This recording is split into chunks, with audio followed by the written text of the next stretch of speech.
Working of institution हम लोग शुरू करने जा रहे हैं, ठीक है। और जितने बार हम बोलेंगे उतने ही बार तुम लोग को बोलना है, ठीक है ना, नहीं मजाक नहीं। जितने बार हम बोलेंगे उतने ही बार तुम लोग को बोलना है। अब इसको कहानी के बेसिस पे लेना, ठीक है।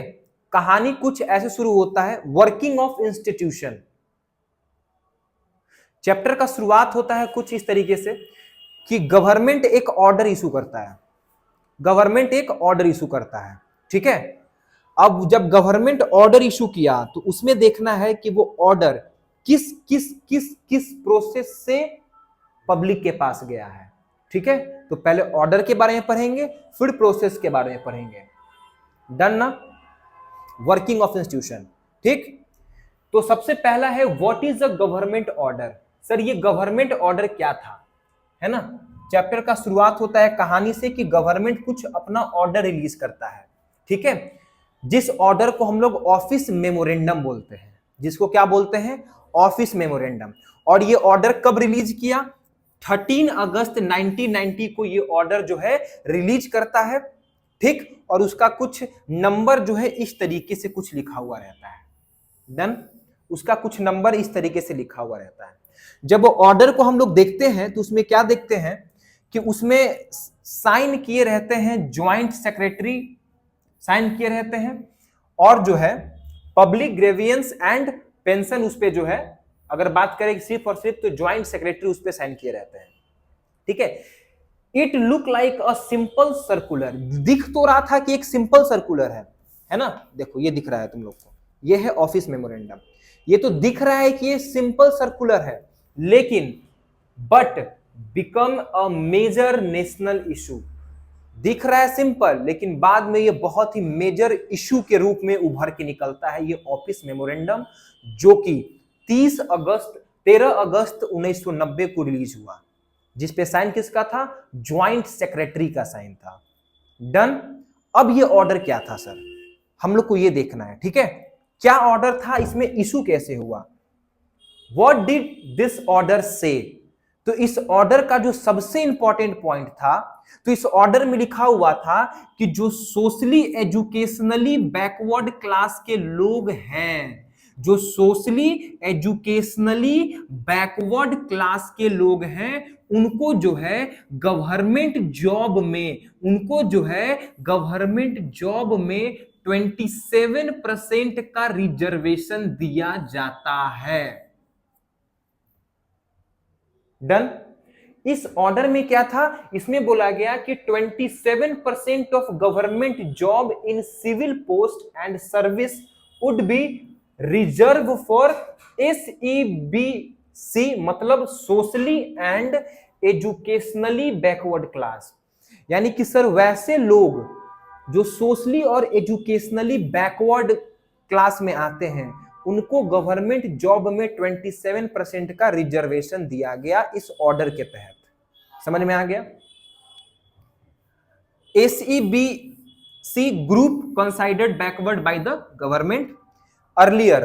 पहले क्या था कि सिर्फ और सिर्फ शेड्यूल कास्ट और शेड्यूल ट्राइब्स के लिए ही रिजर्वेशन का प्रोविजन था हमारे कॉन्स्टिट्यूशन में। बाद में जो है 27% किसको भी दे दिया गया, SEBC को दे दिया गया। Now a third group backward class OBC was added, OBC was added। यानी कि 1919 में जो सर मेमोरेंडम निकला था, वो एक बहुत बड़ा डिसीजन रहा अभी तक के इतिहास में, बहुत बड़ा, one of the biggest decision रहा कि एक थर्ड ग्रुप भी ऐड कर दिया गया, OBC। पहले SC और ST था, और इस टाइम पे OBC को भी ऐड कर दिया गया, जिसको कितना परसेंट रिजर्वेशन दिया गया, 27% रिजर्वेशन दिया गया। डन,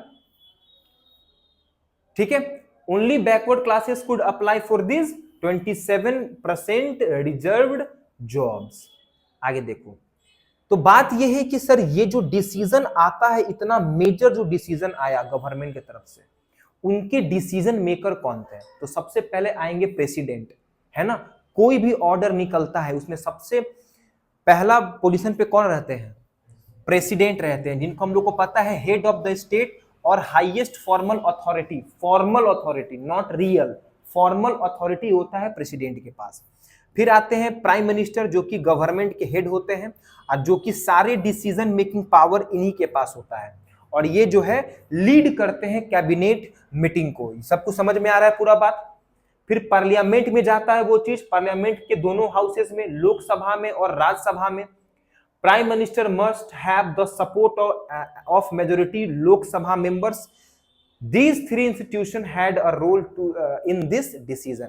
यानी कि सर जो ये ऑफिस मेमोरेंडम आता है 13 अगस्त 1919 को, जिसमें कहा जाता है कि जो सोशली एजुकेशनली बैकवर्ड क्लास के जितने भी लोग हैं उनको 27% गवर्नमेंट जॉब में रिजर्वेशन दिया जाता है। इस डिसीजन के पीछे प्रेसिडेंट है, पीएम यानी प्राइम मिनिस्टर है, प्राइम मिनिस्टर के साथ कैबिनेट मिनिस्टर्स सारे हैं। उसके बाद लोकसभा के सारे मेंबर जब इस पे एग्री कर गए तब जाकर के ये ऑर्डर आता है। आगे बात समझ में? ये ऑर्डर कैसे आया सर? तो प्रेसिडेंट साइन करेंगे तभी ये ऑर्डर आएगा। बनाएगा कौन? डिसीजन मेकिंग कौन करेगा? प्रेसिडेंट और कैबिनेट मिनिस्टर। फिर वो जाएगा लोकसभा में, लोकसभा राज्यसभा में जाएगा, और लोकसभा में जब मेजोरिटी आ जाएगा कि हाँ ठीक है डिसीजन को कायम किया जाए, तब ये ऑर्डर पब्लिकली हो जाता है, ज्वाइंट सेक्रेटरी साइन कर देता है और 13 अगस्त 1990 को ये ऑर्डर आ जाता है। आ रहा है बात समझ में? कहानी का शुरुआत समझ में आ गया ना पूरा कि सर एक डॉक्यूमेंट आया, जिस डॉक्यूमेंट में भयानक विद्रोह हो गया, भयानक इश्यू फैल गया। क्लियर ना? कब आया? 13 अगस्त 1990 को। डन। अब देखो, अब जब ये ऑर्डर आया ना, तो ये ऑर्डर तो ऐसे नहीं आया होगा, तो इस ऑर्डर को बनाने के पीछे बहुत बड़ा कमीशन का हाथ है, जिस कमीशन का नाम है मंडल कमीशन। किसका नाम है? मंडल कमीशन। अब बीपी मंडल के लीडरशिप में एक कमीशन बनाया गया। बीपी मंडल कौन थे? बीपी मंडल जो है वो फॉर्मर सीएम थे बिहार के फॉर्मर सीएम थे उस टाइम पे, ठीक है। तो बीपी मंडल के लीडरशिप में एक कमीशन बनाया गया और उस कमीशन को ये भार सौंपा गया कि आप जो है सोशली एजुकेशनली बैकवर्ड क्लासेस को देखो, बताओ कि कौन कौन जो है जनसंख्या में कैसे कैसे लोग सोशली एजुकेशनली बैकवर्ड क्लास में आते हैं, और उनको अलग करो और उनके ग्रोथ कैसे होगा इस पे आप रिपोर्ट बनाओ, ठीक है। The office memorandum was not made suddenly, it was the end of long process. जैसे मंडल कमीशन बनाया गया, कब बनाया गया? 1979। मंडल कमीशन कब बनाया गया? 1979। कब बनाया गया? 19 मेमोरेंडम कब आया? 1990 में आया, ये 79 में बना। मंडल कमीशन कब बना? 1979, ठीक है। हेड कौन कर रहे थे? बीपी मंडल साहब कर रहे थे। इन्हीं के नाम पे मंडल कमीशन रखा गया, ठीक है। इनका वर्क क्या था? तो आपको जो है आइडेंटिफाई करना है सोशल और एजुकेशनली बैकवर्ड क्लास के लोग कौन है, सजेस्ट करना है कि इनको हेल्प कैसे किया जाए, और दे सबमिटेड देयर रिपोर्ट 1918, और उसके हिसाब से क्या बोले कि 27% रिजर्वेशन जो है देना चाहिए ओबीसी को। आ रहा है बात समझ में? आ रहा है बात समझ में? यानी कि जो बीपी मंडल साहब थे, बीपी मंडल साहब ये जो फॉर्मर सीएम थे बिहार के, फॉर्मर सीएम, इनके लीडरशिप में एक कमीशन बनाया गया जिसका काम था कि जो सोशली एजुकेशनली बैकवर्ड क्लास के जो लोग हैं उनको आप निकालिए और उनका हेल्प कैसे किया जाए, उनका हेल्प कैसे किया जाए आप बताइए। तो जिसके बेसिस पे ये अपना रिपोर्ट कब सबमिट करते हैं? 1980 में करते हैं। कमीशन कब बना? 1979 में बना, यानी कि 1 साल के बाद ये अपना रिपोर्ट सबमिट करते हैं। डन ना? 1 साल के बाद अपना रिपोर्ट सबमिट करते हैं, जिसमें क्या बोलते हैं कि 27% हम लोग रिजर्वेशन देंगे ओबीसी को। डन ना? आगे देखते हैं। तो मंडल कमीशन कब बना? 1979 बना। रिपोर्ट कब पब्लिश हुआ? 1980 को पब्लिश हुआ। डन। मेमोरेंडम कब आता है? 13 अगस्त को मेमोरेंडम आता है। 1990 को आता है मेमोरेंडम, जिसपे साइन किसका था? ज्वाइंट सेक्रेटरी का साइन था। पूरा बात समझ में आ गया? इस रिपोर्ट को बनाने के पीछे डिसीजन मेकर कौन थे? प्रेसिडेंट थे, पीएम थे, पीएम के साथ उनके सारे मिनिस्टर्स होंगे, कैबिनेट मिनिस्टर। उसके बाद ये जो है लोकसभा और राज्यसभा के सारे मेंबर्स के पास जाएगा। उसके बाद लोकसभा का क्या चाहिए, मेजोरिटी चाहिए। और जैसे ही मेजोरिटी मिला तब जाके ये मेमोरेंडम जो है पब्लिश हो गया 13 अगस्त 1990 को। ठीक है, अब ये रिपोर्ट बनाया कौन था, मंडल कमीशन बनाया। कौन लीडर थे, बीपी मंडल, इन्हीं के नाम पे मंडल कमीशन बनाया गया। यही सजेस्ट करते हैं कि 27% वोट देना चाहिए जिससे वो लेवल में आए। डन ना। आगे देखो, political event before the order. Order से पहले क्या क्या हुआ भाई, ऑर्डर से पहले, ऑर्डर पब्लिश होने से पहले क्या क्या हुआ, देखो ध्यान से। For many years MP and political parties demanded that the government implement Mandal report. Mandal report कब आ गया, आ गया। इसमें सजेशन दे दिया गया कि ठीक है आप जो है 27% दिया जाए। तो जब ये ऑर्डर आ गया तो ऑर्डर था होल्ड पे। ठीक है, ये ऑर्डर किस पे था, होल्ड पे था। तो सारे एमपी और सारे जितने भी पॉलिटिकल पार्टीज थे ये डिमांड करने लगे कि इसको जो है अप्लाई किया जाए।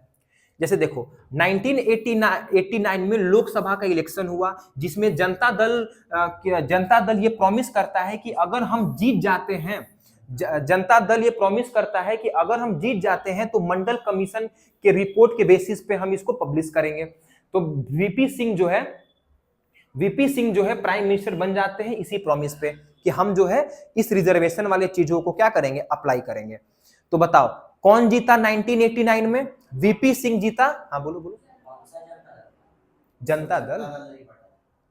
ठीक है, वीपी सिंह जो है बनते हैं प्राइम मिनिस्टर। हाँ वो बना नहीं था उस टाइम पे, बताते हैं, रुको ना। तो जनता दल जो एक पार्टी था जिसके लीडर कौन थे, वीपी सिंह। वीपी सिंह बनते हैं पीएम। और पीएम बनने के बाद क्या उठाए भाई, स्टेप क्या उठाए, देखो पीएम कब बने, 1989 में बने ना वीपी सिंह। वीपी सिंह बने। वीपी सिंह का फुल विश्वनाथ प्रसाद है क्या,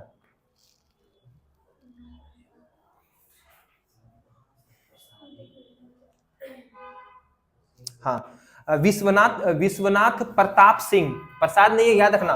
विश्वनाथ प्रताप सिंह जो है मंडल जनता दल के तरफ से पीएम बन जाते हैं। कहानी समझ में आ रहा है ना, लेंदी तो नहीं हो रहा है, कहानी कॉम्प्लेक्स तो नहीं हो रहा है। अब देखो प्रेसिडेंट ऑफ इंडिया अनाउंस कर देते हैं कि गवर्नमेंट जो है इस रिपोर्ट को अप्लाई कर रहा है। 6 अगस्त 1990 को यूनियन कैबिनेट इस डिसीजन को अप्रूव कर देता है। अगले दिन वीपी सिंह इन्फॉर्म कर देते हैं पार्लियामेंट में, दोनों हाउसेज में, कि the cabinet decision was sent to the department of personnel and training. Department of personnel and training में ये जाता है और जो सीनियर मोस्ट ऑफिसर है इसको साइन करते हैं। और फाइनली 13 अगस्त 1919 को इस नंबर के साथ जो है मंडल कमीशन का रिपोर्ट जो है मेमोरेंडम के बेसिस पे पब्लिश हो जाता है। आ गया बात समझ में, कैसे कैसे स्टेप लिए बीपी सिंह। सबसे पहले प्रेसिडेंट के पास गया ये रिपोर्ट, प्रेसिडेंट साइन किए।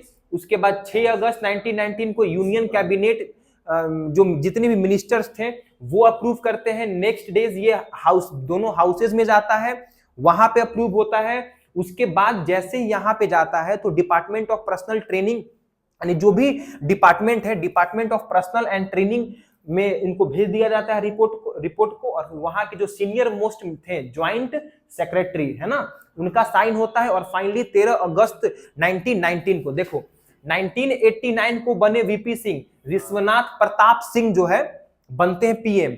और 1990 13 अगस्त 1990 को मंडल रिपोर्ट पब्लिश कर दिया जाता है। बीपी मंडल कौन थे, समझ में आ गया, कहानी पूरा समझ में आ रहा है ना। कहानी शुरू कैसे हुआ है, तो कहानी शुरू हुआ है एक मेमोरेंडम जो है पब्लिश किया जाता है। मेमोरेंडम कैसे बन रहा है हम लोग वही देख रहे हैं ना, कि मंडल कमीशन बना, फिर इसी के बेसिस पे वीपी सिंह चुनाव जीतते हैं और उसके बाद पब्लिश करते हैं। समझ में आ गया, कहानी खत्म यहां तक कि कैसे रिपोर्ट आया। लेकिन अब रिपोर्ट के पीछे कौन कौन सा इंस्टीट्यूशन जो है, रुको पहले अभी और देख लो। पब्लिक, तो फिर जब ये रिपोर्ट पब्लिश हुआ तो पब्लिक का क्या रिएक्शन था सर, तो सिंपल सी बात है कि कोई भी कानून आता है, कोई भी ऑर्डर आता है तो कुछ लोग पक्ष में बोलते हैं, कुछ लोग विपक्ष में बोलते हैं। तो जैसे ही न्यूज़पेपर मैगजीन जब इसको पब्लिश करता है तो इस पे बहुत भयानक डिबेट और आर्गुमेंट हो जाता है। पीपल का ओपिनियन डिवाइड हो गया, कुछ सपोर्ट में बोले, कुछ अपोजिशन में बोले। ठीक है, सपोर्ट वाले बोलते हैं कि रिजर्वेशन से क्या होता है कि फेयर अपॉर्चुनिटी मिल जाएगा और सबको ही इक्वली ट्रीट होगा। अपोजिशन वाले क्या बोलते हैं, it will reduce equal opportunity, equal opportunity को ये रिड्यूस कर देगा। मोर qualified people might loss jobs, कि जो ज्यादा क्वालिफाइड पीपल हैं वो जॉब अपना लॉस कर जाएंगे। It can increase caste tension और it may hurt national unity. तो ये था ऑपोजिशन का कहना। ठीक है, तो सपोर्टर कौन थे, अपोजिशन में कौन थे, समझ में आ गया। जिस कारण से भयानक दंगा हो गया, प्रोटेस्ट होते होते क्या होता है कि ये प्रोटेस्ट जो है दंगा में बदल जाता है। डन, कोई दिक्कत, आगे बढ़ जाएं, गुड।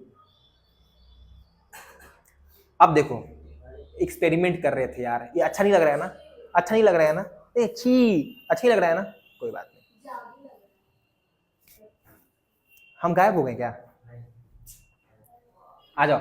अब देखो, अब क्योंकि सर ये वायलेंट हो गया है ना, ये वायलेंट हो गया मतलब दंगा फैल गया, तो दंगा को कौन रोकेगा, कोर्ट रोकेगा ना, कोर्ट। तो कोर्ट के पास ये केस जाता है, तो सुप्रीम कोर्ट के पास केस जाता है ये। All cases were combined into one, और इस केस को बोलते हैं Indira Sawhney and other versus union of India 1992। Indira Sawhney, एक मिनट, इंदिरा सानी, इस केस का नाम क्या पड़ता है, इंदिरा सानी। इंदिरा सानी एक आदमी का नाम है, ठीक है ना। Indira Sawhney and others versus union of India, union of India यानी कि इंदिरा सानी जो लीडर थे उस प्रोटेस्ट के, वो और उनके सारे members versus union of India. 1992 में ये केस सबमिट होता है। टोटल 11 गो जजेस का बेंच बनता है, और उसके बाद जो है सुप्रीम कोर्ट अपना मेजर जजमेंट सुनाता है, बोलता है कि 27% वोट तो ठीक है, लेकिन जो है but court asked the government to make some changes, लेकिन आप कुछ ना कुछ इसमें चेंज करिए। अब क्या चेंजेस करिए, देखो दिखाते हैं। और फाइनली जो है ये जो है डिस्प्यूट सेटल हो जाता है। अब ठीक है, ठीक है।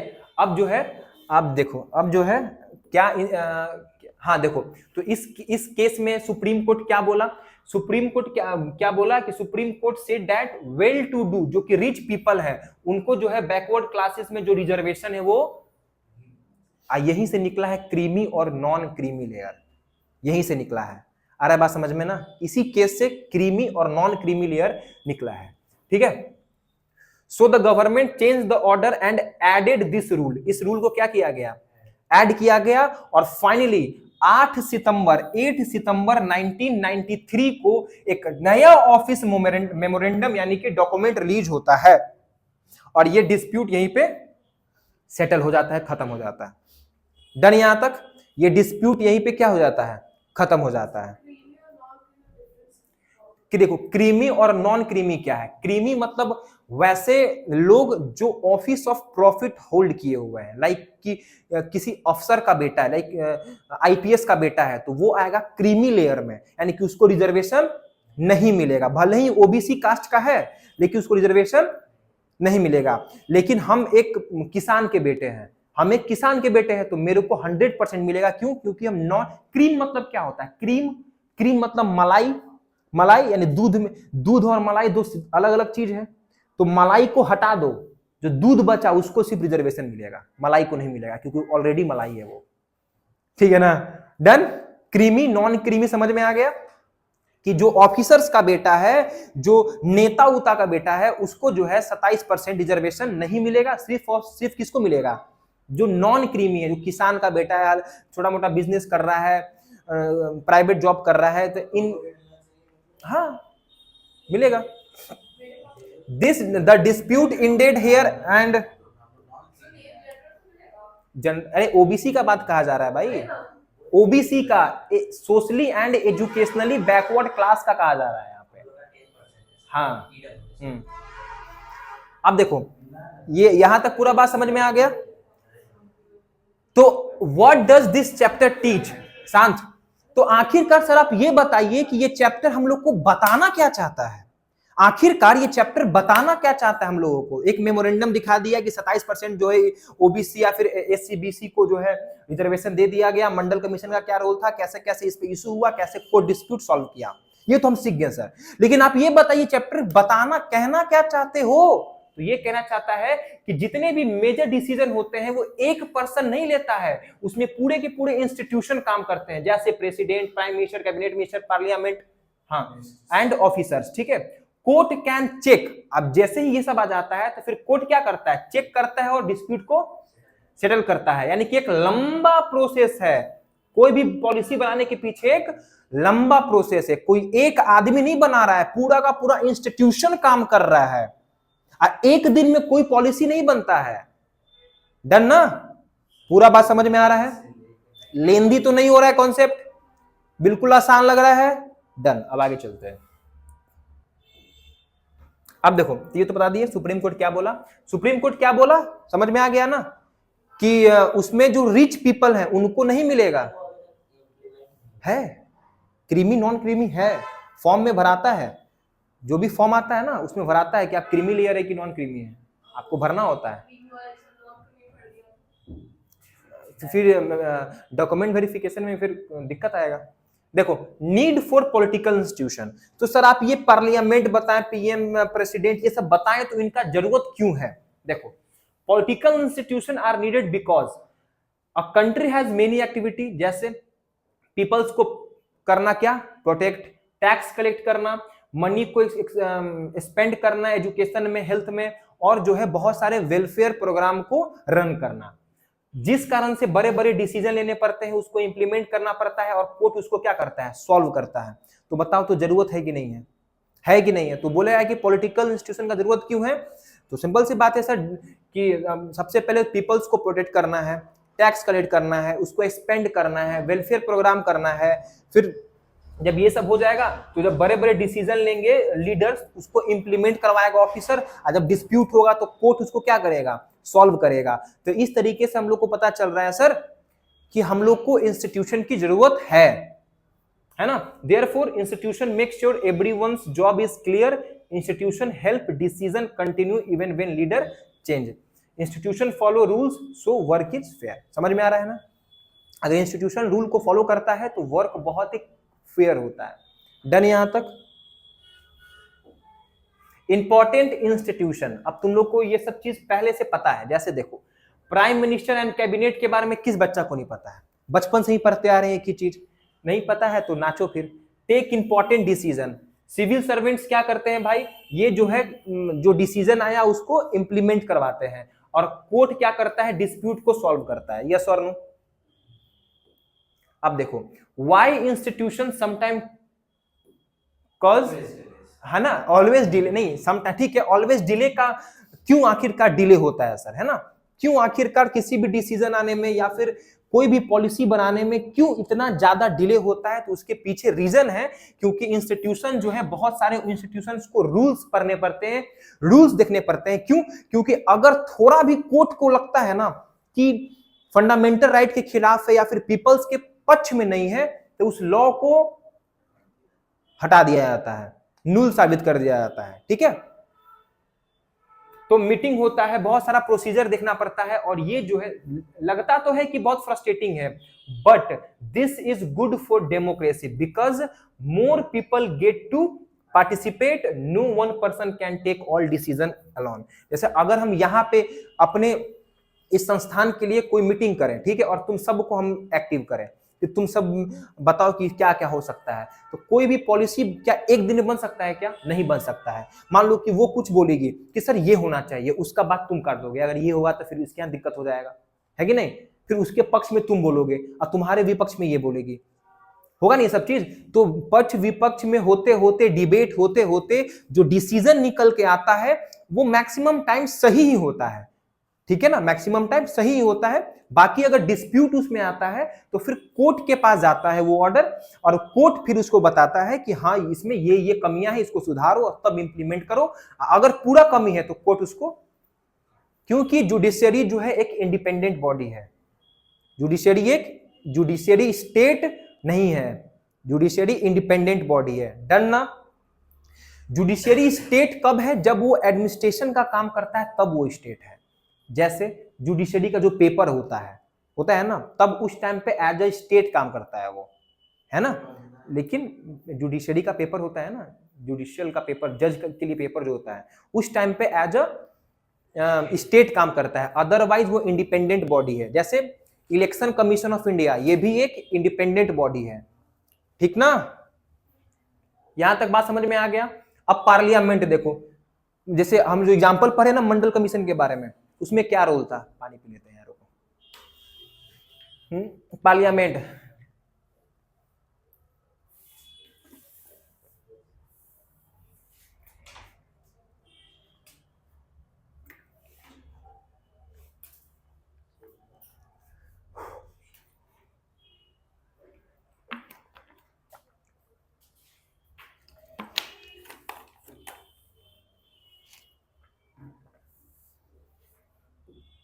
आगे आ जाओ। देखो जैसे देखो पार्लियामेंट का रोल क्या है, तो जो मंडल कमीशन का जो रिपोर्ट आया था, मंडल कमीशन जो आया था उसमें देखो Mandal report was discuss in parliament, of course हुआ होगा। प्रेसिडेंट ऑफ इंडिया जो है अपने उसमें क्या करते हैं, मेंशन करते हैं, prime minister made a statement in parliament और parliament discuss pressure the government to act.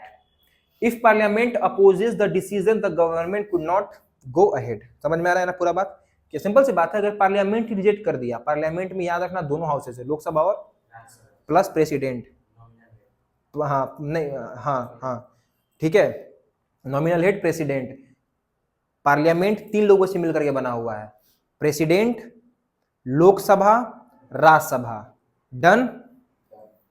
Why do we need a parliament? तो सर हम लोग को पार्लियामेंट की जरूरत क्या है? तो ये लॉज बनाता है, गवर्नमेंट को कंट्रोल करता है और कंट्रोल करता है मनी। और हाईएस्ट प्लेस ऑफ डिबेट, सबसे ज्यादा डिबेट कहाँ होता है? वो अलग बात है, कभी टॉपिक पे नहीं होता है, इररिलेवेंट टॉपिक पे होता है। जैसे अभी बिल्कुल पार्लियामेंट में डिबेट नहीं हुआ कि दिल्ली में सब जहर पी रहा है, जहर ले रहा है सांस में ना, तो वहां नहीं होगा डिबेट, वहां कुछ और डिबेट चल रहा है ना। वहां ये डिबेट नहीं होगा कि इंडिगो का, हाँ वंदे मातरम वहां पे डिबेट होगा। वहां पे इस बात का डिबेट नहीं होगा कि इंडिगो का फ्लाइट भाई का है, तुमको गवर्नमेंट को इंडिगो झुका दिया, एक प्राइवेट कंपनी पूरे गवर्नमेंट को झुका दिया, ये सब डिबेट नहीं होगा। डिबेट क्या होगा? वंदे मातरम, ठीक है। एनीवेज चलो, तो पार्लियामेंट जो है लॉज बनाता है, गवर्नमेंट को कंट्रोल करता है, कंट्रोल मनी करता है और हाईएस्ट प्लेस ऑफ डिबेट। लेकिन डन, कैसा डिबेट पता है तुम लोग को, लेकिन है मोस्ट ऑफ द टाइम यही होता है। लेकिन हाँ कभी कभी कह सकते हैं कि कभी कभी कोई जो मजबूत इंसान हो जाता रहता है वो खड़ा होकर वहां पे बोलता है कि भैया ऐसा नहीं है ना। आगे आ जाओ। तो सर पार्लियामेंट में 2 हाउसेस होते हैं, लोकसभा और राज्यसभा। लोकसभा के मेंबर डायरेक्टली इलेक्टेड होते हैं और इनके पास सारा पावर होता है डिसीजन मेकिंग करने का, यस और नो। लोकसभा का इलेक्शन किस वोट सिस्टम से होता है, कोई बता सकता है? लोकसभा का इलेक्शन ये होता है first past the post system, first past the post system. इस सिस्टम के बेस्ड पे होता है। कहने का मतलब क्या है कि जिसको ज्यादा वोट मिलेगा वो जीत जाएगा। जैसे फॉर एग्जांपल हम ये एग्जांपल दिए थे, मान लो कि 2-3 हम नेता का नाम लिख रहे हैं, नेता मान लो कि तुम ही लोग में से कोई है। जैसे एक का नाम है कलुआ, एक का नाम है क्या? एक का नाम कलुआ है, एक का नाम भानु है, एक का नाम क्या लिख लिया बताओ? कलुआ, भानु और अरे बोलो सजेस्ट करो यार। और एक का नाम जोगेंद्र जोगेंद्र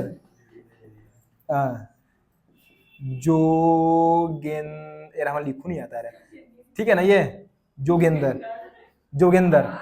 ठीक है ना?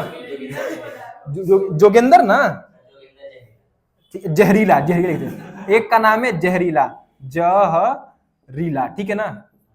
जहरीला। तो मान लो कलुआ, मान लो 100% वोट है, ठीक है ना? 100% वोट है।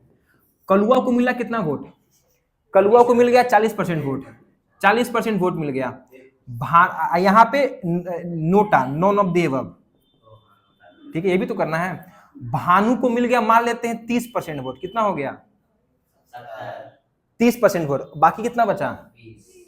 इसको मिल गया 20% वोट, इसको मिल गया 10% वोट। तो बताओ नेता कौन बनेगा? कलुआ। क्यों? क्योंकि कलुआ को सबसे ज्यादा वोट मिला है। This system is known as first past the post system. अब तुम यहाँ पे ध्यान दो, यहाँ पे ध्यान दो कि 100% जब वोट था ना, तो तो 60% लोग चाह रहा था कि कलुआ नेता, दिख रहा है ना, 60% लोग क्या चाह रहा है कि कलुआ नेता, लेकिन स्टिल कलुआ नेता बना ना, कलुआ नेता बना। This is called first past the post system. Done. तो नेता कौन बन गया? कोई दिक्कत वाली बात? ये सिस्टम समझ में आ गया? आगे देखते हैं। ठीक है, राज्यसभा जो है ये अपर हाउस में आता है और इसका जो है इनडायरेक्ट इलेक्शन होता है। जितने भी स्टेट लेजिस्लेटिव असेंबली के जितने भी मेंबर्स होते हैं वो जो है इलेक्ट करते हैं राज्यसभा के मेंबर्स को। ठीक है, और ये कभी भी डिसॉल्व नहीं होता है, ये डिसॉल्व हो सकता है, ये कभी भी डिसॉल्व नहीं होता है। इनका टर्म कितना होता है? 5 ईयर टर्म होता है। इनका कितना होता है? इनका 6 ईयर का टर्म होता है। और हर 2 साल में राज्यसभा का मेंबर जो है, राज्यसभा का 1/3 मेंबर को रिटायर किया जाता है और नया मेंबर इंक्लूड होता है राज्यसभा में। डन ना? अच्छा, लोकसभा में कितने सीट्स होते हैं? 543 कॉन्स्टिट्यूएंसीज है अभी। लोकसभा में कितने कॉन्स्टिट्यूएंसी है? 543। अच्छा, 543 में 84 सीट जो है वो शेड्यूल कास्ट के लिए रिजर्व कर दिया गया है और 47 सीट जो है वो शेड्यूल ट्राइब्स के लिए रिजर्व कर दिया गया है। कोई दिक्कत? ठीक है ना? इतना सीट जो है शेड्यूल कास्ट और शेड्यूल ट्राइब्स के लिए रिजर्व रहता है। अगर बात करें राज्यसभा में कितना सीट है? 245, जिसमें से 233 सीट जो है इलेक्टेड सीट है, यानी कि हम लोग इलेक्ट करके भेजते हैं, और 12 सीट किसमें है? 12 सीट होता है नॉमिनेटेड, जो प्रेसिडेंट नॉमिनेट करता है लोगों को अलग अलग फील्ड से। डन ना? कुछ एक्स्ट्रा इंफॉर्मेशन यहां पे बता दिया गया है। ठीक। अच्छा, राज्यसभा के मेंबर्स को किस सिस्टम से हम लोग चुनते हैं? तो सिंगल ट्रांसफरेबल वोट सिस्टम। किससे? सिंगल ट्रांसफरेबल वोट सिस्टम से हम लोग चुनते हैं। Single transferable vote system.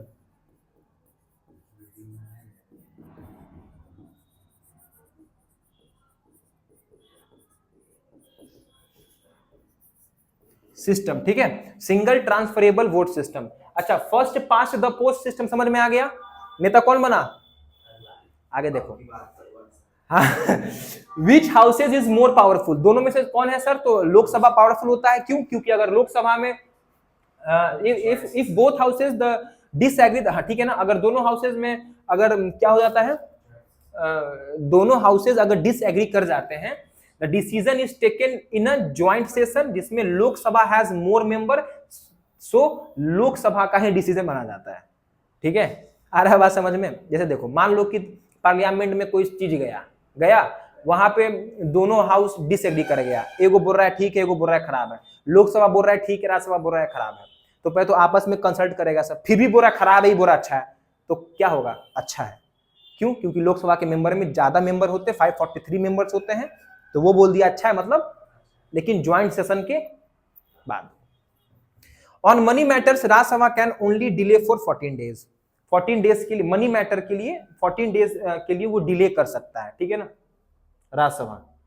Lok Sabha control the government, पता है सर, लोकसभा पूरा गवर्नमेंट कंट्रोल करता है, प्राइम मिनिस्टर, कैबिनेट मिनिस्टर। ठीक है, लोकसभा जो है नो कॉन्फिडेंस मोशन भी पास करवा सकता है। राज्यसभा जो है, Rajya Sabha can not remove government, लेकिन लोकसभा जो है गवर्नमेंट को रिमूव कर सकता है। ये सब बेसिक बात हम लोग पहले से पढ़ते आ रहे हैं, बहुत बचपन से, है ना। आगे देखो, हो बस तो आज के लिए इतना ही रखेंगे। ठीक है, इतना ही रखेंगे आज के लिए। ठीक है, सुनो मेरी बात। तो अभी हम लोग क्या पढ़े? हम लोग सबसे पढ़े सर कि गवर्नमेंट फेंक के मारा एक रिपोर्ट खट से 13 अगस्त 1990 को मारा। उस रिपोर्ट में क्या था कि 27% वोट जो है SEBC को मिलेगा, सोशली एजुकेशनली बैकवर्ड क्लास को मिलेगा वोट, 27% रिजर्वेशन गवर्नमेंट जॉब्स में। डन। फिर जब वो रिपोर्ट आता है सर, तो उस रिपोर्ट पे ज्वाइंट सेक्रेटरी का साइन रहता है। डन। फिर जब वो रिपोर्ट आया, ठीक है, फिर हम लोग क्या देखें कि वो रिपोर्ट बनाया कौन? तो बनाता है कौन? एक कमीशन होता है जिसका नाम है BP मंडल कमीशन, BP मंडल, हाँ, या फिर मंडल कमीशन, जो जिसके हेड कौन थे? BP मंडल, जो कि बिहार के फॉर्मर CM रह चुके हैं। डन। वो 1979 में जो है वो कमीशन बनता है। 1 साल के बाद वो रिपोर्ट पब्लिश करते हैं, जिसमें वो SEBC को देखते हैं कि कौन कौन है और उसका हेल्प करने का एक जरिया निकालते हैं कि 27% इनको दे दिया जाए। डन। फिर जो है सब तरीके, फिर नहीं, ये हुआ तो जब ये ऑर्डर जब पास होता है तो फिर मारामारी शुरू हो जाता है, कुछ इसके पक्ष में कुछ इसके विपक्ष में।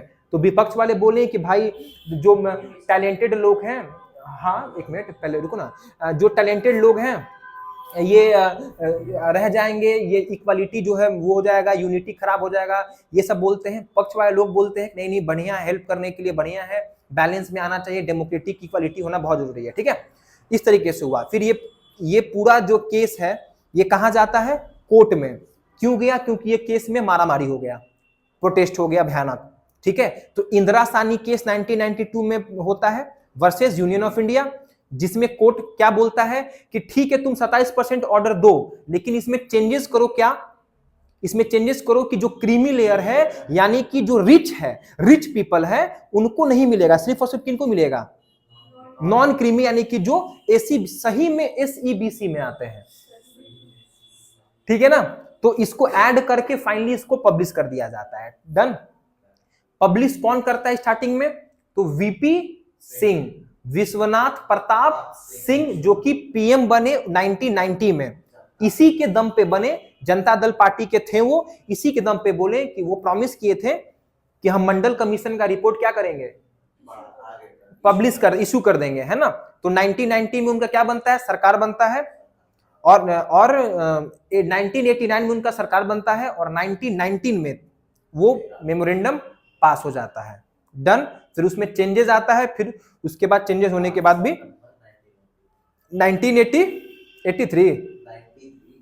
1993 में वापस से इसको रीशेड्यूल करके और एक नया मेमोरेंडम वापस से पब्लिश होता है, और हाँ ऐसा केस जो है ये खत्म हो जाता है, ठीक है। फिर हम लोग देखें कि ये जो भी चीज हुआ ना, जो भी कुछ हुआ, उसके पीछे कौन कौन जिम्मेदार है, तो president, PM, cabinet, Lok Sabha, Rajya Sabha के मेंबर्स। डन। तो वर्किंग ऑफ इंस्टीट्यूशन में हम लोग क्या देखें कि हम लोग को क्या क्यों जरूरी है, why do we need a parliament, तो लॉ बनाने के लिए, मनी हैंडल करने के लिए, ये सब चीज हम लोग देख लिए। यहां तक सब कुछ सिंपल लग रहा है, बहुत सिंपल है ना। पॉलिटिकल एग्जीक्यूटिव हम लोग को देखना है सर, ये एग्जीक्यूटिव क्या होता है, कौन होता है, ठीक है। तो जो ऑफिस मेमोरेंडम हुआ था उसमें हम लोग देखें कि जो साइन किया है ना, the person who sign the document did not take the real decision. जो पर्सन साइन किया, याद है ज्वाइंट सेक्रेटरी साइन किया था, तो क्या वो डिसीजन लिया था, क्या वो डिसीजन तो नहीं लिया था। वो जो मेमोरेंडम आया था उसका डिसीजन तो कोई और लिया था। कौन लिया था sir, the real decision was made by the prime minister, yes और नो। जो रियल डिसीजन था वो VP सिंह, कौन थे, विश्वनाथ प्रताप सिंह, जो कि किस दल से थे, जनता दल से थे ना। वो रियल डिसीजन लेते हैं, कब लेते हैं, 1989 में प्रॉमिस, है ना, 1989 में प्रॉमिस करते हैं, और मेमोरेंडम का पास होता है 1990 कितने अगस्त को, 13 अगस्त 1990 को मेमोरेंडम पास होता है। और फाइनल उस मेमोरेंडम पे साइन किसका था, ज्वाइंट सेक्रेटरी का था। तो क्या ज्वाइंट सेक्रेटरी डिसीजन लिया था, नहीं, डिसीजन कौन लिए थे, VP सिंह लिए थे, VP सिंह लिए थे, विश्वनाथ प्रताप सिंह लिए थे, यस और no. But even he needed support from the Lok Sabha. हम लोग देखे थे कि सिर्फ ये डिसीजन ले लिए ये इंपॉर्टेंट नहीं है, लोकसभा में मेजोरिटी आना भी जरूरी है। So the prime minister work according to the wishes of parliament, yes और नो। यानी कि प्राइम मिनिस्टर अकेले कोई डिसीजन नहीं लेता है, उनमें लोकसभा भी उतना ही भागीदार होता है। समझ में आ रहा है ना। In government many officer make daily decision but they are not the top authority, yes और no. This people are called the executive. ये पीपल को हम लोग क्या बोलते हैं, एग्जीक्यूट करने वाले। PM क्या हो गए, एग्जीक्यूटिव। लेजिस्लेचर कौन हुए, फिर हुआ ना पार्लियामेंट। पार्लियामेंट क्या हो गया, लेजिस्लेचर हुआ ना। एग्जीक्यूटिव कौन हो गए, ये सब सिविल सर्वेंट्स क्या हो गए, ज्वाइंट सेक्रेटरी क्या हो गया, एग्जीक्यूटिव हुआ ना। DM क्या हो गया, समझ में आ रहा है ना। Because they carry out the decision of the government. Government में कौन है, PM है, कैबिनेट है, एक मिनट, लोकसभा है, राज्यसभा है, प्रेसिडेंट है ना गवर्नमेंट में, हाँ बोलो। सर जिसका प्राइम मिनिस्टर है उसको तो मेजॉरिटी अपने आप मिल जाएगा। हाँ मिल जाता है, तभी तो पास हो जाता है। तो फिर बस कहने वाली बात है। अब सिंपल सी बात है, हम पीएम, इसका मतलब मेरा ऑलरेडी लोकसभा मेजोरिटी है ऑलरेडी, है ना। तो कहने वाली बस बात। लेकिन होता है कभी कभी कि अपने ही ग्रुप में कोई विपक्ष में आ जाता है कि नहीं नहीं यार ये तुम ये सही नहीं है, लेकिन जहां पीएम बोल दिया वहां सही नहीं है। आगे देखो, तो टाइप ऑफ एग्जीक्यूटिव कितने टाइप्स के होते हैं? एक होता है पॉलिटिकल एग्जीक्यूटिव, जैसे these are leaders chosen by the people, they stay in the power for a limited time. याद है ना, लोकसभा में 5 साल, यस और नो, राज्यसभा में 6 साल, लेकिन इसमें कंडीशन है कि हर 2 ईयर में 1/3 जो है क्या होते हैं, वो रिप्लेस होते हैं, रिन्यू होते हैं। They make all big decision and important decision. कौन? पॉलिटिकल एग्जीक्यूटिव, यस और नो। अब देखते हैं हम लोग परमानेंट एग्जीक्यूटिव कौन होते हैं। तो जितने भी सिविल सर्वेंट्स होते हैं वो क्या होते हैं हमारे? Permanent executive. These are government officers. Joint secretary क्या थे? परमानेंट एग्जीक्यूटिव थे। They are appointed by for many years. कितने ईयर्स? 60 साल के आसपास तक इनका रिटायरमेंट होता है, यस और no. They continue their job even if the ruling party change. अगर हम डीएम बन गए पटना के, तो नीतीश गवर्नमेंट हो, चाहे तेजस्वी गवर्नमेंट हो, चाहे किशोर गवर्नमेंट हो, कोई भी गवर्नमेंट हो, डीएम डीएम ही रहेगा। आ रहा है बात समझ में ना? They manage daily work and help the political executive. समझ में आ रहा है? ये जो है पॉलिटिकल एग्जीक्यूटिव को क्या करते हैं? हेल्प करने का भी काम करते हैं। अब अगर हम बात करें, यहां पे एक बड़ा शानदार सा चीज लिखा गया, देखो, ये जो मिनिस्टर्स हैं, why do minister have more power than civil servant? Sir 5 साल रगड़ रगड़ के यूपीएससी का पेपर दिए, यूपीएससी के पेपर देकर सर आईएएस बन गए, और आईएएस बन के नेता के पीछे पीछे जा रहे हैं। क्या फायदा है ना? क्या फायदा? नेता फोन करके गरिया दे रहा है, मतलब बोल रहा है क्या कर रहा है डीएम तुम, रोड तुमसे नहीं बन रहा है यार, बुद्धि है कि नहीं है तुम्हारे पास, है कि नहीं? तो इस तरीके से हो रहा है। तो आखिरकार सिविल सर्वेंट रगड़ रगड़ के क्यों पेपर निकालते हैं, जब घूमना किसके पीछे है? तो मिनिस्टर्स के पीछे है। तो बात यह है कि जो सिविल सर्वेंट होते हैं वो होते हैं एक्सपर्ट्स, लेकिन जो मिनिस्टर्स होते हैं वो होते हैं रिप्रेजेंटेटिव ऑफ द पीपल। और सुप्रीम पावर किसके पास होता है? पीपल के पास होता है। That's why minister take the final decision. उसके बाद साइन कौन करेगा? Civil servant. ज्वाइंट सेक्रेटरी क्या है? सिविल सर्वेंट है। डीएम का प्रमोशन हो के ज्वाइंट सेक्रेटरी बनता है, हाईएस्ट पोस्ट, है ना। Experts advice but the minister chooses what to do, है ना। एक्सपर्ट एडवाइस देगा, लेकिन मिनिस्टर चूज करेगा कि कौन सा एडवाइस लेना है, कौन सा एडवाइस को इग्नोर कर देना है। अगर हम गधे मिनिस्टर हैं तो गधा एडवाइस लेंगे, बोले अरे तुम यार हटो यार, हम ये करो, है ना। वो बोलेगा आम का पेड़ लगाओ, तो हम इमली का पेड़ लगवाएंगे, तुम चुप रहो यार, इमली लगाओ। होता है ना ये सब चीज, ठीक है? समझ में आ रहा है पूरा बात? तो अगर हम ये पूछे कि बताओ मिनिस्टर्स ज्यादा पावरफुल क्यों हैं? क्योंकि वो हम लोगों को रिप्रेजेंट कर रहे हैं। आज जब हम ही लोग बेवकूफ हैं तो अपने रिप्रेजेंटेशन में दिखा देंगे कि देखिए मेरा सिलेक्शन कितना शानदार है कि नहीं? आपका नेता आपको रिप्रेजेंट कर रहा है, और जिसका नेता बेवकूफ है, इसका मतलब जनता भी क्या है?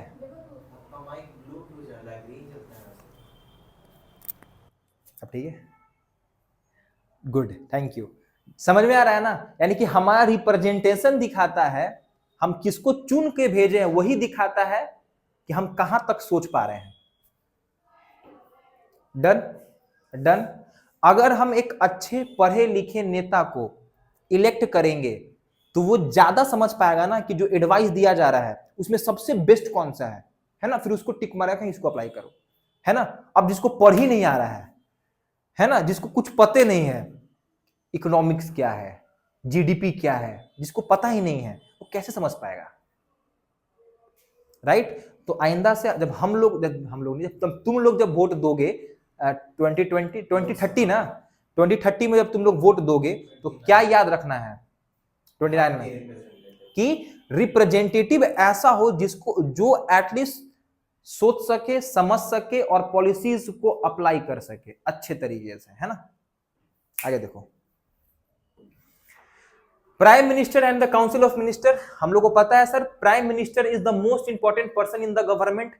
प्रेसिडेंट अपॉइंट करता है पीएम को, बट द प्रेसिडेंट चूज, हम लोग को पता है ना कि जो लीडिंग पार्टी होता है उसके लीडर को प्रेसिडेंट चूज करता है, यस और no. PM has no fixed time limit, they stay as long as they have majority support. हम पीएम कभी भी तक रह सकते हैं जब तक हमको मेजोरिटी का सपोर्ट मिल रहा है, ठीक है ना।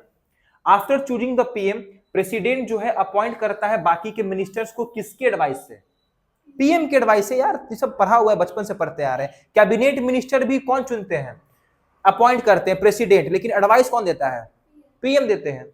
Ministers must be member of parliament और must become MP within 6 year. कोई दिक्कत वाली बात तो नहीं है।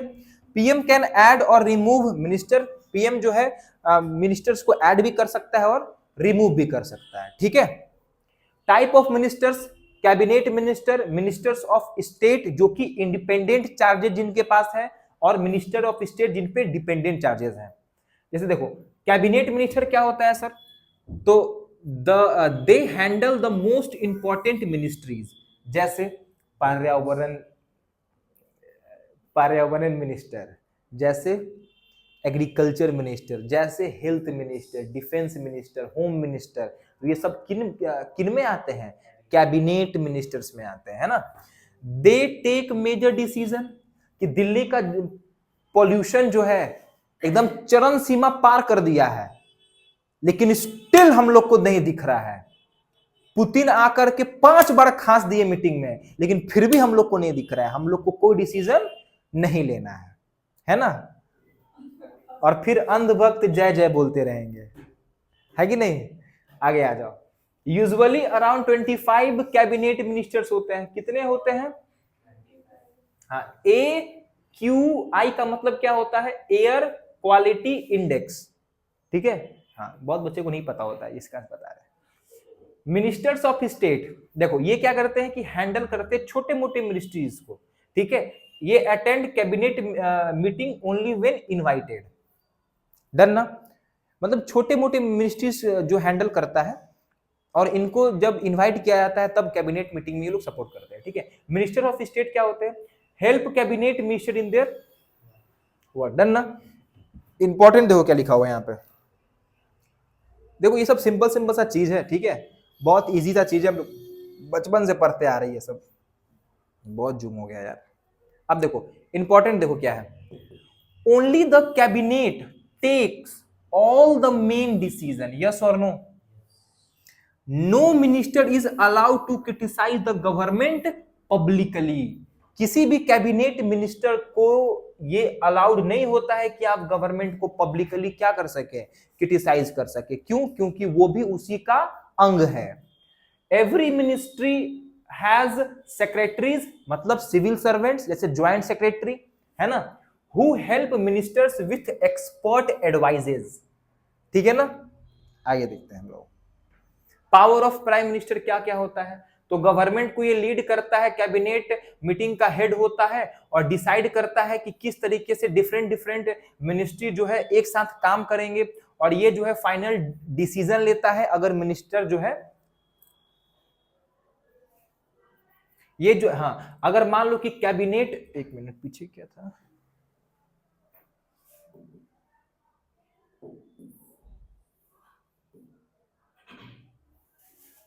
हाँ ठीक है। अगर मान लो कि 25 अरे रुको भाई, अगर हम ये बोल रहे हैं 25 कैबिनेट मिनिस्टर है, ठीक है, तो 25 में से मान के चलते हैं कि 10 मिनिस्टर्स जो है डिसएग्री हो गए, ठीक है, तो फाइनल डिसीजन कौन लेगा, पीएम लेगा। पीएम देखेगा कि करना है कि नहीं करना, पीएम बोला करो यार तो करो, ठीक है ना। लेकिन फाइनल डिसीजन कौन लेता है, ये तो जस्ट एक एग्जांपल था, तो याद रखना किसी भी डिसीजन में फाइनल डिसीजन कौन लेता है, PM. Supervise all the minister, सारे मिनिस्टर को सुपरवाइज करते हैं। Can ask any minister to resign, कभी भी कह सकते हैं, कभी भी। If the PM resign the whole council of the minister must resign, अगर पीएम ही रिजाइन कर देंगे तो बाकी के सारे तो कैबिनेट ही खत्म हो गया यार। पीएम ही रिजाइन हो गया मतलब कैबिनेट खत्म ना, खत्म। पीएम रिजाइन कब करेगा? जब मन करेगा, है कि नहीं? जब मन करेगा तो रिजाइन करेगा। मान लो उसमें दंगा हो गया, स्टेट में पूरे वो हो गया, हाँ सिविल वॉर हो गया, ठीक है ना, पीएम के घर पे सब चढ़ाई कर, पीएम पे चढ़ाई करने लग गया सब कि मारो इसको मारो इसको, तो उसको रिजाइन करना पड़ेगा। रिजाइन करके फिर भाग जाएगा, जैसे नेपाल में हुआ ना। नेपाल में क्या हुआ, भागा। नहीं हुआ कि नहीं हुआ डजेंट मैटर, होना भी नहीं चाहिए, बहुत इंसल्ट वाली बात है ना, है ना। किसी देश के पीएम रिजाइन मार के और दूसरे देश भाग जाए, इससे बड़ा बेइज्जती वाली बात पूरे यूनिवर्स में कुछ नहीं है, ठीक है ना, ठीक है ना, समझ में आ रहा है पूरा बात। तो the PM is usually the central power of the cabinet, हमेशा जो है कैबिनेट के सेंट्रल पावर पे रहते हैं PM. Earlier PM like Nehru Indira Gandhi जो है बहुत स्ट्रांग पावर था, लेकिन बाद में जो है उनका बाद में जो है जितने भी वो बने ना पार्टीज बने, कॉलिशन गवर्नमेंट बने, कॉलिशन गवर्नमेंट बने, तो कॉलिशन गवर्नमेंट में क्या होता है कि आपको भाई दोनों पार्टी का बात सुनना पड़ेगा। ऐसा नहीं है कि अपने अपने कुछ भी डिसीजन ले लीजिएगा, आपको इसका भी बात सुनना पड़ेगा। क्यों? क्योंकि आप मेजोरिटी में है बिकॉज ऑफ इसके। डन ना, आगे देखते हैं। प्रेसिडेंट, तो पीएम का पावर क्या क्या है यार, देख लोगे ना यार, ये सब तो बच्चों वाली चीजें हैं। क्या क्या पावर है पीएम के, है ना। गवर्नमेंट को लीड करता है, कैबिनेट मीटिंग का हेड होता है, फाइनल डिसीजन पीएम लेता है, सुपरवाइज करता है ऑल मिनिस्टर्स को, खत्म। प्रेसिडेंट देखो, प्रेसिडेंट सबको समझ में आ रहा है, आ रहा है सबको समझ में। आगे देखो प्रेसिडेंट, सर पीएम जो है हेड होता है गवर्नमेंट के, पीएम जो है सर वो गवर्नमेंट का क्या होता है बच्चों, हेड होता है, लेकिन फॉर्मल हेड कौन सा होता है, president. The president rule is mostly formal, ठीक है। जैसे ब्रिटेन का जो क्वीन है थी है ना, the president make sure all political institution work smoothly. President को देखना पड़ता है कि सारे के सारे पॉलिटिकल इंस्टीट्यूशन से, ठीक है। अब देखो, is elected by the elected MP और एमएलए। अब तुम लोगों को पता है ना कि प्रेसिडेंट जो है कैसे इलेक्ट होते हैं, पता है ना। देखो प्रेसिडेंट कैसे इलेक्ट होते हैं, बता सकता है। प्रेसिडेंट इलेक्ट होते हैं इनडायरेक्टली, ठीक है ना। जितने भी एमएलएज हैं, MLAs of state legislative assembly, जितने भी एमएलए हैं वो सारे एमएलए इनको क्या करते हैं, वोट देते हैं, और वोट देने के बाद प्रेसिडेंट को चुना जाता है जो जीतते हैं उसमें। अगर हम बोलेंगे कि क्या नीतीश कुमार प्रेसिडेंट के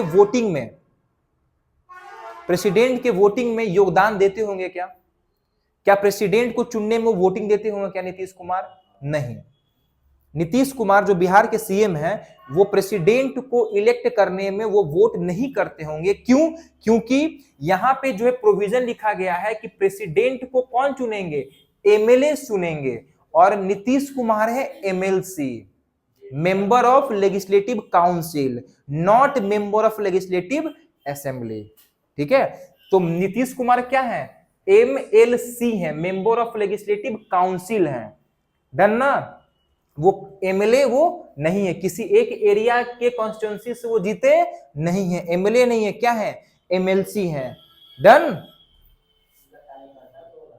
हाँ अरे ऑफ कोर्स इनके अंडर में जितना होगा, ठीक है ना, जो इनके अंडर में जो एमएलए होगा वो, है ना।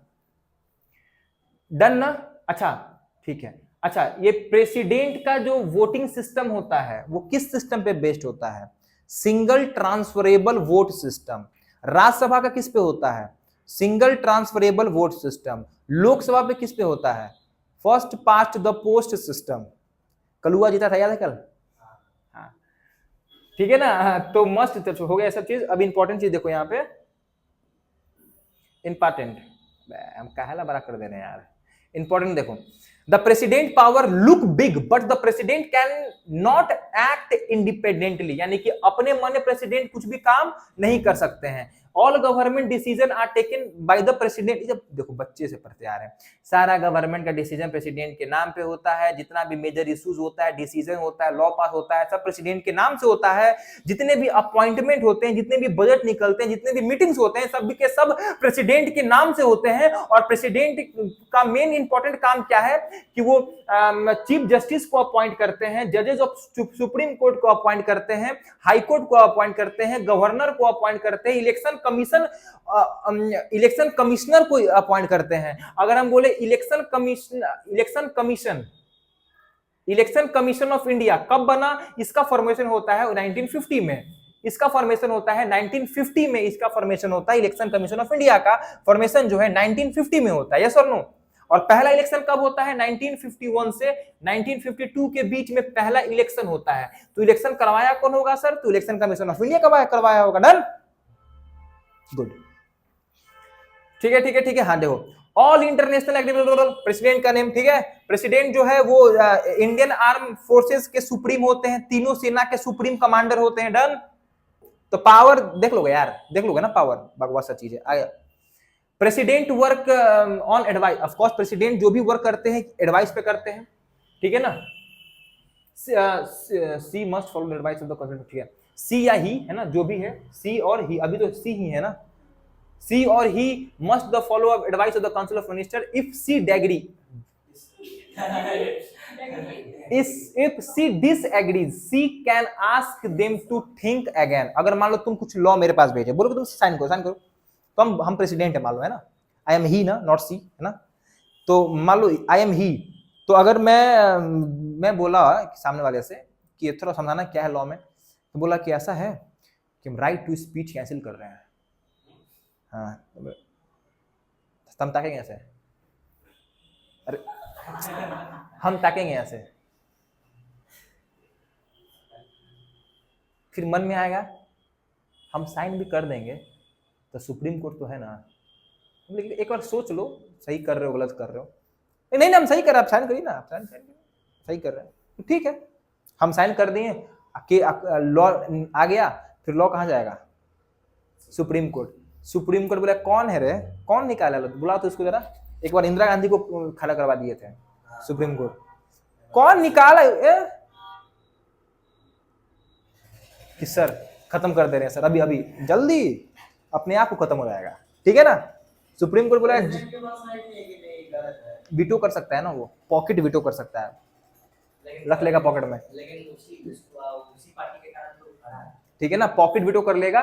तो लेकिन हाँ, लेकिन ज्यादा दिन तक नहीं कर पाता है। आपको आप वापस से लोकसभा में, राज्यसभा में भेज सकते हैं कि डिस्कशन करिए, फिर आएगा तो फिर उसको साइन करना ही पड़ेगा, ठीक है ना। फिर उसमें थर्मामीटर कौन डालेगा? Supreme court. टेम्परेचर बहुत हाई है, टेम्परेचर बहुत हाई है, तो अपने आप बोलता है सर कम कर देते हैं सर, ये जल्दी करो। सुप्रीम कोर्ट सुप्रीम पावर है भाई। सुप्रीम कोर्ट अगर नहीं होगा तो नेता तुम्हारे अधिकार को क्या कर जाएगा? खा जाएगा। साइनिंग द बिल देखो, a bill become law only after the president sign it, she can delay it and send it back to the parliament, बता दिए। But if parliament passes it again तो सी मस्ट साइन इट या he must sign it. आ रहा बात समझ में ना? What does the president act independently? Only on main situation. When no party has majority in Lok Sabha, the president chooses the prime minister based on who she think can get majority support. वो अपने अनुसार से फिर जो है PM को क्या करेगी? Elect करेगी, अपॉइंट करेगी। She can also ask the new PM to prove majority in Lok Sabha within a time. अब मान लो कि तुम लोग यहाँ पे बैठे हुए हो, यहाँ कोई पार्टी मेजोरिटी में नहीं आया, तो हम बोलेंगे ना, हम बोलेंगे कि राव्या पीएम है, और राव्या से बोले कि तुम अपना मेजोरिटी साबित कर दो, अगर टैलेंट है तो। जिसके अंदर टैलेंट होगा तो लोकसभा में अपना क्या कर लेगी? मिनिस्टर्स को मना के क्या कर लेगी? मेजोरिटी साबित करेगी, और ये जो है फिर इसका जो है 100% जो ये पीएम बन जाएगी। डन ना? लेकिन अगर हम बात करें, देखो येलो बॉक्स में ये लिखा हुआ है कि प्रेसिडेंशियल सिस्टम क्या होता है। जैसे यूएसए में क्या होता है कि प्रेसिडेंट जो है वो हेड ऑफ द स्टेट भी होता है और हेड ऑफ द गवर्नमेंट भी होता है, यूएसए, ठीक है ना, देखो ये है ना, ये द प्रेसिडेंशियल सिस्टम, ये है ना, ये इसमें क्या लिखा हुआ है कि जो यूएसए होता है, यूएसए में जो प्रेसिडेंट होता है वो हेड ऑफ द स्टेट भी होता है और हेड ऑफ द गवर्नमेंट भी होता है। प्रेसिडेंट ही अपॉइंट करता है ऑल मिनिस्टर्स को अपने आप, प्रेसिडेंट जो है वो डायरेक्टली इलेक्टेड होता है, याद रहे। जैसे यहाँ पीएम डायरेक्टली इलेक्टेड थे ना लोकसभा के सारे मेंबर्स, वैसे ही यहाँ पे यूएसए में प्रेसिडेंशियल सिस्टम है, यहाँ पे वोट किसको जाता है, प्रेसिडेंट को जाता है। President does not need support of the legislature, president can veto any law. इनका टेन्योर कितने साल का होता है, 4 साल का, हमारे यहाँ 5 साल का। प्रेसिडेंट का कितना होता है, 5 साल का। इसी सिस्टम को क्या बोलते हैं हम लोग, प्रेसिडेंशियल सिस्टम बोलते हैं। तो what do you mean by presidential system, हो जाएगा ना, सिंपल 2-3 बार पढ़ोगे हो जाएगा। In countries like India that follow the Britain model, parliament, हाँ ठीक है वही है, ब्रिटेन में रहता है ना। पार्लियामेंट्री फॉर्म ऑफ गवर्नमेंट जो कि ब्रिटेन से लिया गया है, पार्लियामेंट्री फॉर्म ऑफ गवर्नमेंट जो कि ब्रिटेन से लिया गया है। समझ में आ रहा है सब कुछ। अब है जुडिशियरी। जुडिशियरी क्या है, जुडिशियरी, अब तुम सोचो जरा कि मान लो कि अगर कोर्ट नहीं होता, सुप्रीम कोर्ट नहीं होता, हाई कोर्ट नहीं होता, तो क्या होता। There was no supreme court or it existed but no power or people did not trust it or court gave fair judgement but people refuse to accept it. Just imagine करो कि अगर ऐसा होता तो then the country would be in trouble, भयानक trouble, भयानक। अब court बोल रहा है order order but order order but order but, तो गलत चीज है ना जी, गलत चीज है ना। अब आपस में फैटाफैटी कर रहा है, कोर्ट बोला ऑर्डर ऑर्डर, एक बुला ऑर्डर, तो गलत हो जाएगा ना ये, है ना। तो कंट्री ट्रबल में आ जाएगा। So an independent and powerful judiciary is necessary, इस कारण से इंडिपेंडेंट और पावरफुल जुडिशियरी होना बहुत जरूरी है। मान लो हम ही जज हैं यहाँ के, ठीक है, हम बोल रहे ऑर्डर ऑर्डर, तुम लोग ऑर्डर ऑर्डर बक, है ना, आपस में मारामारी कर रहे हो तुम लोग। हम बोले कि आज के बाद लड़ाई नहीं होना चाहिए, ठीक है हटो यार, नहीं आओ तू, है कि नहीं, ये सब चीज नहीं होना चाहिए, तो कंट्री ट्रबल में आएगा ना। जिस कारण से व्हाट, देखो जुडिशरी क्या होता है sir, supreme court, high court, local court, district court, सबको मिला के क्या बोलते हैं, जुडिशरी बोलते हैं। India has an integrated judiciary system, यानी कि सबको सुपरवाइज कौन करेगा, सुप्रीम कोर्ट। मान लो कोई केस लोकल कोर्ट में गया, ठीक है, तो वहां से ट्रांसफर कहां होता है, डिस्ट्रिक्ट कोर्ट में, उसके बाद हाई कोर्ट में, उसके बाद सुप्रीम कोर्ट में, ठीक है ना। आ जाओ आगे। कोर्ट्स क्या सॉल्व करता है सर, तो सिटीजन वर्सेस सिटीजन हो गया, मारामारी, माथा फोड़ा फोड़ा हो गया, तो उसको सॉल्व करेगा। सिटीजन और गवर्नमेंट के बीच में हो गया, अब जाके तुम पुलिस का कॉलर धर ले, पुलिसिया, ठीक है, हाँ, तो तुम पुलिस के कॉलर धर लिए, तब फिर उसको भी सुलझाएगा गवर्नमेंट, ठीक है ना। होता ना यूनियन ऑफ इंडिया, ये इंदिरा सानी केस 1992, याद है ना, versus other versus union of India, कब हुआ था, 1990, इंदिरा सानी, किसके लिए हुआ था पता है ना, जो अपोजिशन में थे 27% रिजर्वेशन के, उसके लिए केस किया गया था, जिसमें बोला गया था क्रीमी और नॉन क्रीमी लेयर, है ना, इधर क्लियर होना चाहिए ब्रेन में, पढ़ा कौन रहता है ना, तब ठीक है। मान लो स्टेट और स्टेट के बीच में लड़ाई हो जाए, अब मान लो कि झारखंड और बिहार में लड़ाई हो जाए, होता ही रहता है, तमिलनाडु और कर्नाटक के बीच में, है ना, स्टेट वर्सेस स्टेट, यूपी और बिहार में हो जाए, बड़ा यूपी मैं तुम्हें मारूंगा, वे बिहार में तुम्हें, तो दिक्कत हो जाएगा ना, तो फिर इसको कौन डिस्प्यूट सॉल्व करेगा, कोर्ट, है ना। Union government and state government, अब यूनियन और स्टेट के बीच में हो जाए मारामारी, है ना, दिक्कत ना, कोई दिक्कत नहीं ना, दिक्कत ना हम बोल दिए तो गलती बोल दी यार, दिक्कत कैसे हो सकता है, क्या क्या क्या, अरे यूनियन गवर्नमेंट का central government, central government, union territory नहीं, यूनियन टेरिटरी में गवर्नमेंट सेंट्रल का ही होता है, वहां पे जनरल होता है ना।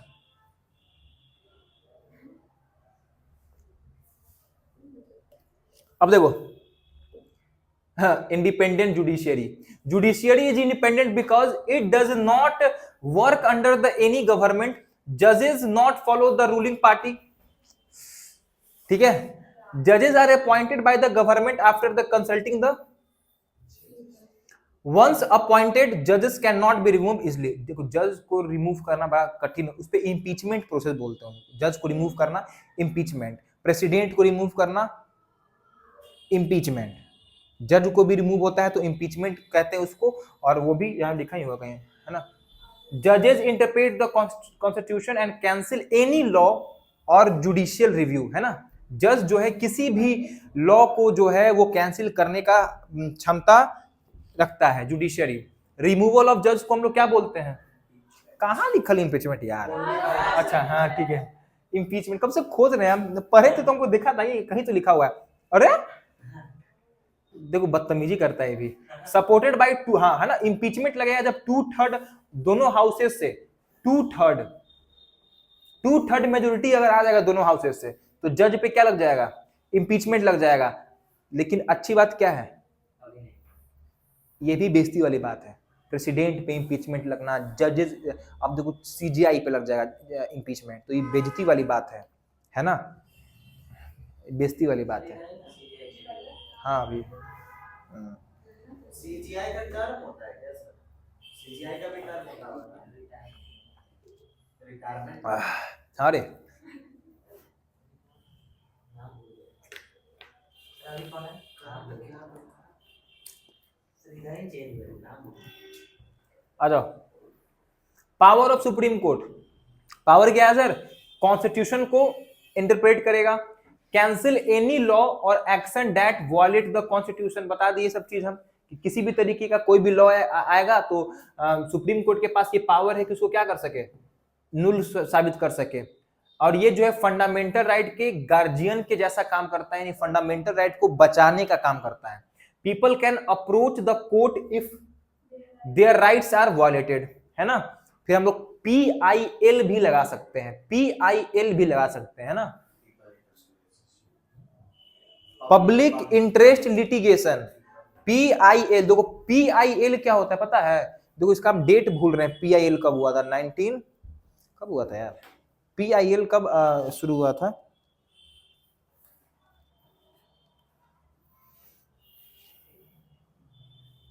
ठीक है, 1918 में आया था PIL, 1980 में PIL आया था। अब इसमें क्या था ना कि हम लोग किसी और के राइट्स के लिए भी हम जो है गवर्नमेंट को लेटर, मान लो कि हम ऐसा जगह पे रहते हैं जहां पे, मान लो हम कहीं घूमने गए, ठीक है, कहीं घूमने गए और वहां के लोग बहुत गरीब हैं, वहां के लोग अनएजुकेटेड हैं, उनको अपने राइट्स के बारे में कुछ नहीं पता है, उनको अपने राइट्स के बारे में कुछ नहीं पता है। वहां ना रोड ठीक है, ना पानी सही आ रहा है, उन लोग का जिंदगी एकदम बद से बदतर है, ठीक है। तो उनके लिए हम कोर्ट में क्या डाल सकते हैं? उनके अधिकारों के लिए हम कोर्ट में क्या डाल सकते हैं? PIL। तो अब कोर्ट में जो हम लेटर लिखेंगे ना, तो कोर्ट में लेटर लिखने का मतलब क्या है कि हम गवर्नमेंट का मूरी जो है, कोर्ट का सर जो है, इधर भी दिखा रहे हैं कि अच्छा इनका कंडीशन खराब है। अब वो PIL है कि नहीं है वो डिसाइड करेगा कौन? कोर्ट, कि वो पब्लिक इंटरेस्ट में आ रहा है कि नहीं आ रहा है। वो जो तुम टॉपिक लिखे हो वो पब्लिक के इंटरेस्ट में आ रहा है कि नहीं आ रहा है, ठीक है ना, डन ना। तो किसी केस तो कोई भी कर सकता है, किसी के भी अधिकार को दिलवाने के लिए तुम PIL सुप्रीम कोर्ट में या हाई कोर्ट में डाल सकते हो। हाँ तो फिर उसमें तो फिर वही हो जाता है ना, हाँ फिर उसको आंसर करना होता है कि हाँ बताइए जरा वहां पानी क्यों नहीं गया है, वहां ऐसा कंडीशन क्यों है। फिर गवर्नमेंट से आंसर होता है, उस एरिया के जो म्युनिसिपैलिटीज है सब आता है ना घेरे में, ठीक है ना। Court stop misuse of power by the government officials. आ रहा है बात समझ में?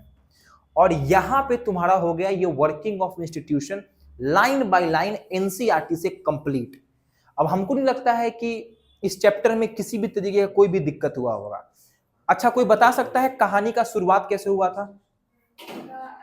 मेमोरेंडम शुरू हुआ था सर, मेमोरेंडम निकला 13 अगस्त 1990 को, साइन था ज्वाइंट सेक्रेटरी का।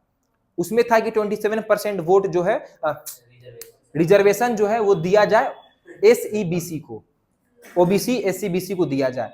लेकिन फिर हम लोग देखें कि प्रोटेस्ट चालू हो गया, ये कोर्ट सुप्रीम कोर्ट में गया, फिर उसमें चेंजेस आया, क्रीमी नॉन क्रीमी। फिर उसके बाद देखें कि ये जो आया वो कैसे आया, मेमोरेंडम जो आया वो कैसे कैसे आया। तो मेमोरेंडम आता है, हम लोग देखें कि मंडल कमीशन बना, मंडल कमीशन को ये जिम्मेदारी सौंपा गया था कि आप जो है बताइए जी कैसे होगा इंप्रूवमेंट इन लोग का।